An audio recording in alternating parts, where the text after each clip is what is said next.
कौन अपना है क्या बेगाना है, क्या हकीकत है क्या फसाना है। कौन अपना है क्या बेगाना है, क्या हकीकत है क्या फसाना है। ये जमाने में किसने जाना है, ये जमाने में किसने जाना है। तू नजर में है किसी और की, तुझे देखता कोई और है। तू नजर में है किसी और की, तुझे देखता कोई और है। हेलो दोस्तों, आप सभी का स्वागत है आपके अपने YouTube चैनल मैथ मस्ती पर। दोस्तों मैं हूं विपिन यादव और आज हम आपको चक्रवृद्धि ब्याज में पढ़ाने वाले हैं जब धनराशियों का n गुना हो जाए। n गुना हो जाने का मतलब कि कोई धनराशि 1.5 गुना हो जाएगा, 3 गुना हो जाएगा, 1.33 गुना हो जाएगा। इस तरह के सवाल जो होते हैं और उसमें आपसे पूछ लिया जाएगा दर। कभी कभी आपसे उसमें कुछ धन भी पूछे जाएंगे, गुना गुनी हो जाएगा, धन पूछा जाएगा। तो आइए, और कभी टाइम भी पूछा जाएगा। तो ऐसे सवालों को देखते हैं, बहुत मजा आने वाला है और बिल्कुल समझ में आएगा, इसकी तो 100% गारंटी है। सवाल यहां देख लीजिए, भले ही यहां लिखा हुआ है कि एसएससी मल्टी टास्किंग 2013 में पूछा गया है, लेकिन ऐसा नहीं है कि मैथ 2013 में आया, आगे नहीं आएगा, अभी नहीं आता है। मैथ का टाइप होता है, टाइप समझना पड़ता है। तो देखिए सवाल क्या है आपके सामने। सवाल है भैया पहला आज का, एक धनराशि 3 वर्ष के चक्रवृद्धि ब्याज पर 1.331 गुनी हो जाती है, तदनुसार वह ब्याज दर कितनी है। माने किस दर से कोई धनराशि 3 वर्ष में अपने आप का 1.331 गुना हो जाएगा, यानी हमसे पूछा गया है दर। तो भैया हम दर तो निकालेंगे। सबसे पहले समझिए कि अगर वो धनराशि 1 रही होगी तो हो गई कितनी, 1.331 हो गई, यानी ये मूलधन था, ये मिश्रधन हो गया, ये 3 साल में इतना हो गया है। दोस्तों इसको लिख लो रेशियो में। अब समझो, एक था हो गया 1.331 गुना। अगर इस दशमलव को हटाते हैं तो 3 जीरो इधर पे आ जाएगा, इधर आ जाएगा ना, क्योंकि इतना बट्टा इतना है, अनुपात का मतलब बट्टा।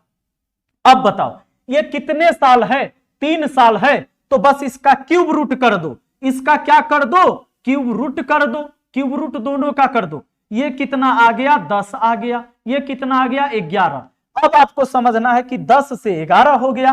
अब आपको निकालना है रेट। तो रेट निकालने के लिए सोचो कि इससे इसमें कितना बढ़ गया, 1 बढ़ गया। कितना पर, 10 पर, तो बट्टा में 10।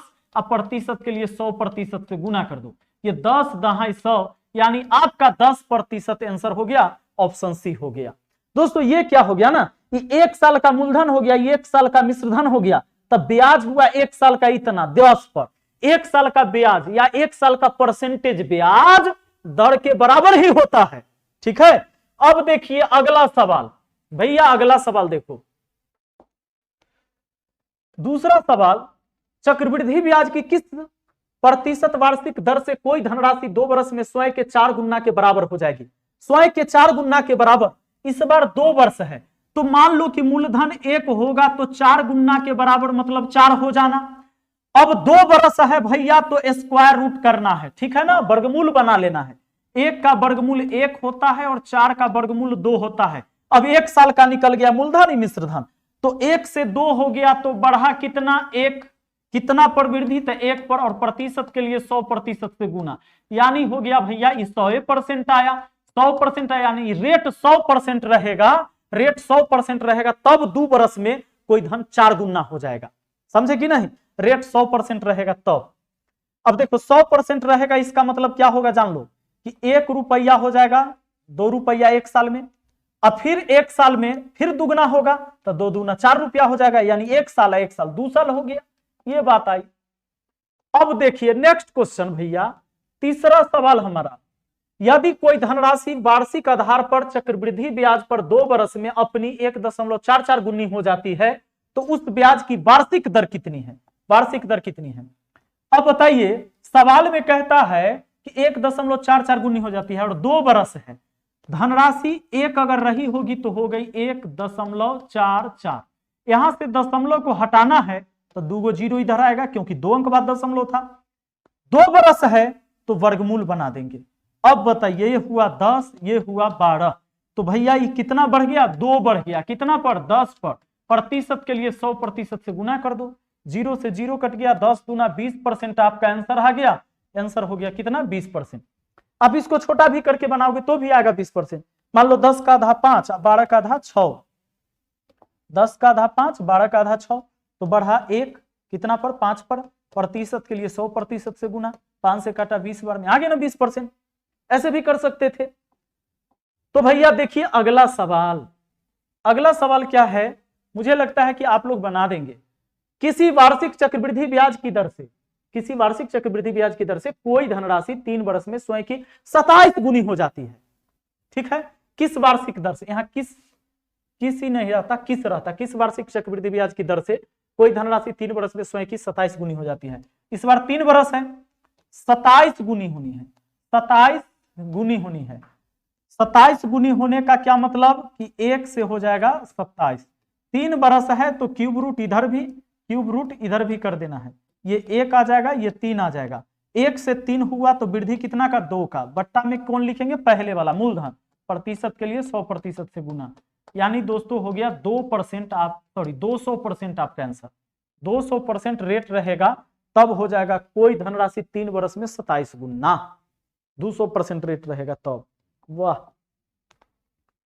अब आ जाइए, अब थोड़ा सा सवाल चेंज होगा, लेकिन देखिए बनाने का तरीका। चक्रवृद्धि ब्याज की किसी वार्षिक प्रतिशत दर से कोई धनराशि 4 वर्ष में स्वयं की दुगनी हो जाती है, उसी दर से कितने वर्ष में वह स्वयं की 16 गुनी हो जाएगी? कितने वर्ष में? टाइम निकालना है इस बार, और सवाल अलग है। पिछले बार यह था कि इतना साल में इतना गुना हो जाता है, रेट क्या है। अब कहा है कि इतना साल में इतना गुना होता है, तो कितना साल में इतना गुना होगा? सवाल है ये, कहता है कोई धनराशि चक्रवृद्धि ब्याज की किसी वार्षिक प्रतिशत दर से कोई धनराशि 4 वर्ष में स्वयं की दुगनी हो जाती।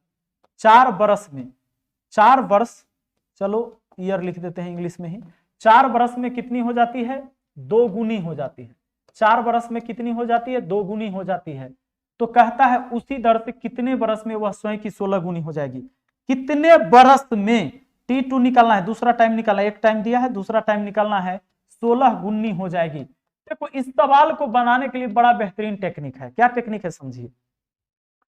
ये पहला टाइम है, ये पहला गुना, ये दूसरा टाइम, ये दूसरा गुना। नहीं तो पहले वाला का पावर कितना दे कि दूसरा वाला के बराबर हो जाए?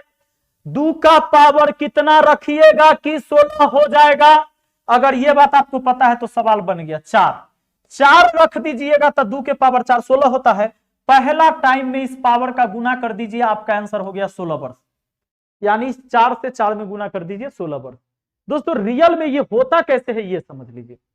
फॉर्मूला ये होता है कि n1 का पावर दूसरा टाइम लिखिए और n2 का पावर पहला टाइम लिखिए। बना लीजिए सवाल। ये है आपको तो T2 निकालना है, n1 का पावर T2 और n2 का पावर T1 उल्टा लिखना है। n1 का पावर दूसरा टाइम और n2 का पावर पहला टाइम। n का मतलब होता है गुना। तो अब है यहां पर देखिए वार्षिक दर से धनराशि 4 वर्ष में स्वयं की दुगनी हो जाती है। पहला गुना दुगना बोला है, यहां लिख दिए। और दूसरा टाइम कितने वर्ष में 16 गुनी हो जाएगी? दूसरा टाइम तो हमें निकालना है।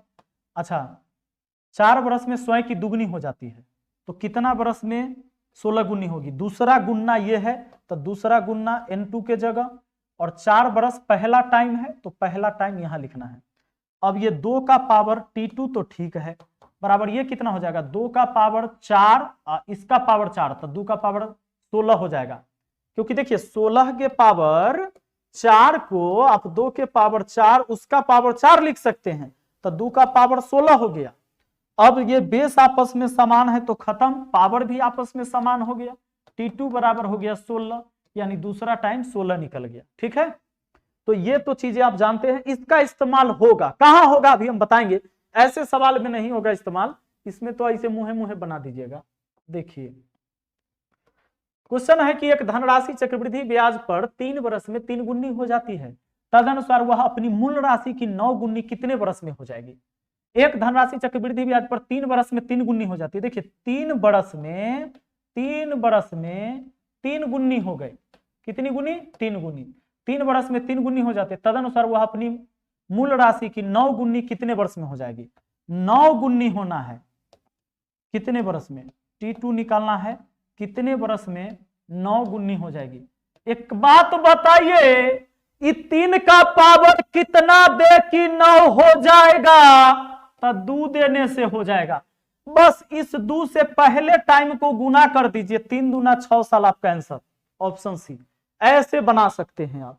चलिए अगला सवाल देखते हैं। प्रश्न है भैया, चक्रवृद्धि ब्याज की किस दर से कोई धनराशि 15 वर्ष में स्वयं की दुगनी होती है?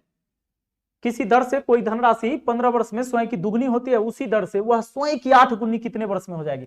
15 वर्ष में स्वयं की दुगनी, 15 साल में स्वयं के दुगनी हुई है, 15 साल में स्वयं की दुगनी हुई है, कहता है उसी दर से वह स्वयं की 8 गुनी कितने वर्ष में होगी? 8 गुनी, 8 गुनी करना है ना, कितने वर्ष में? 8 गुनी। अब एक बात बताइए, यहां सोचिएगा कि पहला गुना के पावर कितना दे कि दूसरा गुना के बराबर हो जाए, मतलब 2 का पावर कितना रखे कि 8 के बराबर, तो 2 का क्यू 8 होता है। क्यू रखने से इस 3 से 15 को गुना कर दीजिए, 15 तिहाई 45 वर्ष, आपका आंसर ऑप्शन बी हो जाएगा।